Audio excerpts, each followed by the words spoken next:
kita akan membahas tentang dunia spiritual, Ustaz. Nah, apa sih kajian perbedaan antara praktisi dari alim ulama, ustadz, atau saya sih sebagai apa ya? Sebagai dunia alam bawah sadar, dunia hipnotis atau dunia terapi, apa sih yang membedakan? Nah, Dalam segi apanya? dari segi segala-galanya ya, dari segi segalanya. Kata gini nih, misal contoh nih, kalau saya ini masih menggunakan dengan tata cara bahasa budaya orang tua zaman dulu. Nah, kalau dari segi keagamaan saya kan kurang paham jelas nih. Apa sih harus bagaimana nih caranya suguh ya, nah suguh atau bakar menyan. Nah, kalau saya kan masih menggunakan banget karena itu adalah budaya menurut saya. Nah, untuk Pak Ustadz pribadi, Jadi sebelumnya mohon maaf, saya tidak bermaksud untuk menggurui yang lainnya, terlebih ya teman sendiri ini Master Buyung yang sudah ahli paranormal, yang sudah sukses melawan buana jaga perdukunan katanya. halo Cirebon hadir, terima kasih sudah hadir, sudah nonton. Dan juga buat pemirsa yang lainnya mohon maaf, barangkali obrolan ini bukan berarti menyalahi atau menyinggung atau ada Ya. ini kepada yang lainnya. Ini hanya sekedar sharing aja pengalaman, pengetahuan Betul. mengenai pengalaman spiritual dan pengalaman ya di dunia maya dan di dunia nyata gitu seperti sekarang ini. Bisa. Kalau kita berbicara masalah apa perbedaannya atau apa kesamaannya, tentu harus dilihat dari titik akar permasalahannya terlebih dahulu. Betul. Jangan sampai kita ujug-ujug menyalahkan sementara kita tidak tahu dasarnya. Apa yang kita bicarakan baru kita telusuri, menurut syariatnya agama bagaimana, menurut adat istiadat bagaimana, tradisi bagaimana, dan kebiasaan di masyarakat bagaimana. Tentunya kebiasaan ini yang pastinya berbeda-beda. Betul. Jadi difokuskan ke masalah apanya dulu sehingga kita bisa menarik benang putih lah antara benang merah dan benang hitam mungkin. Benang putih, benang merah, oke, benar. Jadi bahasnya gini, di zaman nenek moyang kita adalah banyak sekali nih namanya bahkan membudaya. Karena saya sering sekali, saya kan seorang seniman, setiap saya show, setiap saya manggung, di bawah panggung itu ada sesajen. Ya, nyuguh kata orang-orang Sunda menyuguh. Nah, ada sesajen atau ada susuguhan kayak gitu, bakar menyan, ada ayam, ada ini, ada itu, ada ini, ada itu. Menurut Pak Ustadz pribadi, seperti apa sih?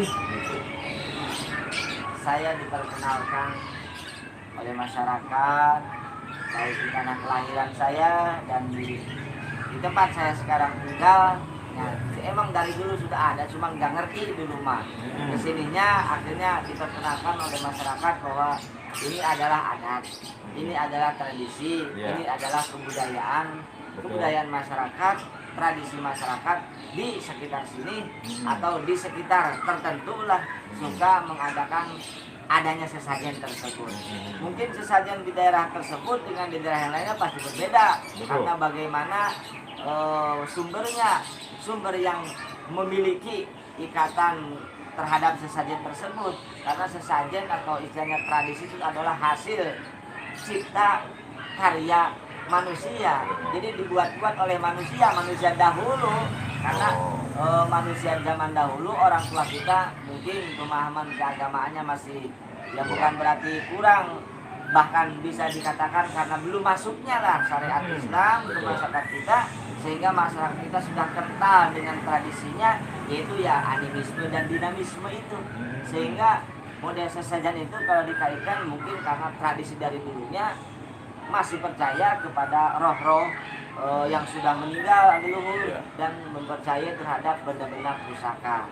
Itulah adanya sesajen. Karena dari dulunya seperti itu sebelum syariat datang atau orang tersebut belum mengenal syariat agama Islam. Betul. Nah, ini ada lagi nih. Karena ini bukan katanya, saya sering lihat sendiri. Ada keluarga, minimal keluarga lah, kita tidak ngomongin ke orang lain. Ada dari pihak keluarga, karena si pihak keluarga itu ketika orang tuanya meninggal, karena orang tuanya ini contoh doyan makan ikan bandeng.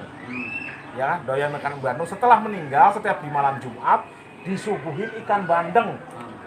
Gimana itu? Gimana itu? Katanya dalam sari-sarinya itu akan hilang. Rasa-rasanya berarti sudah nyicipin. Itu gimana itu? Itu gimana itu? Kalau saya pribadi Ngopi sih dulu. nggak apa-apa, sambil ngopi. Masalahnya begini. Kalau yang saya simak, kalau yang saya rasakan tidak hanya untuk sajen, ya kan? Saya pernah coba bawa makanan. Saya kalau kata orang sini sih bahasanya dibiarkan lah, tapi dengan dibuka kena angin. Ya memang rasanya sudah hambar gitu. Nah ini apalagi buat sajen, itu gimana itu? Gitu. Katanya udah dicolek, benar atau tidak? Kalau benar dan tidak, siapa yang membenarkan dan siapa yang mentidakkan? Kalau menurut pemahaman yang mereka pahami, ya tadi juga ada tradisi dan budaya. Karena dia memahaminya seperti itu, melalui mimpi lah atau melalui apalah, ilafat apalah. Orang tua itu sukanya itu daging apa tadi, pindang ya pokoknya pindang lah, pokoknya makanan apalah, sehingga setiap Jumat dikirimin. Itu menurut tradisi mereka. Padahal katanya tadi setelah pindangnya udah lama dirasain oleh kita beda rasanya. Ya karena kena angin itu, karena kena udara, kena apalah hawa, sehingga berbeda rasanya. Menurut akal juga udah jelas. Tapi menurut pemahaman mereka bahwa sari-sarinya itu sudah dimakan oleh mereka, itu pemahaman mereka dari adat tradisi itu. Kalau menurut versi Islam, bukan berarti orang tua yang telah meninggal itu memakan apa kesukaannya waktu masih hidup, kemudian kita suguhkan, kita sajikan. Dalam kenyataannya makanannya masih utuh. Cuman yang dibutuhkan itu dalam syariat Islam, ya dalam Al-Quran juga diterangkan, dalam hadis diterangkan bahwa anak yang soleh itu adalah anak yang berbakti kepada kedua orang tuanya apabila masih hidup. Kalau sudah meninggal, mengirim doa kepada kedua orang tuanya. Doanya itulah yang menjadi wasilah ketentraman, ketenangan orang tua kita yang sudah meninggal. Bukan daging pindangnya itu. Bukan, daging itu buat yang mendoakannya. Berarti kesalahpahaman berarti ya? Kalau disebut kesalahpahaman tidak, karena masing-masing punya cara, masing-masing punya keilmuan. Menurut mereka seperti itu, yaitu ilmu mereka, pemahaman mereka. Ini menurut Islam. Jadi menurut Islam tidak ada makanan yang dipersajikan. Bahkan dalam Al-Quran dikatakan kalau kita menyembelih hewan, lam yuzkarismullahi alaih, menyembelih hewan tanpa disebutkan nama Allah, maka haram hukumnya walaupun disembelih. Seperti menyembelih hewan atau kambing atau sapi yang dipersembahkan untuk dipersembahkan. Kalau dulu mah di Arab dipersembahkan untuk berhala.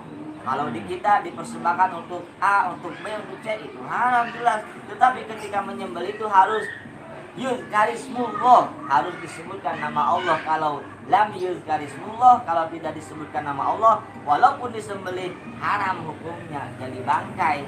Nah ini titik permasalahan dalam Islam itu, apapun makanan yang dipersembahkan untuk selain Allah maka menjadi haram. Tapi kalau disebutkan nama Allah, ya menjadi halal. Hubungannya dengan sesajen versi mereka yang ada istiadat itu ya monggo, mungkin benar menurut versinya. Kalau menurut Islam tidak ada sesajen itu, yang ada juga doanya. Jadi sah-sah saja, kan saja ya, ya. Melarang kita tidak boleh karena kita tidak tahu.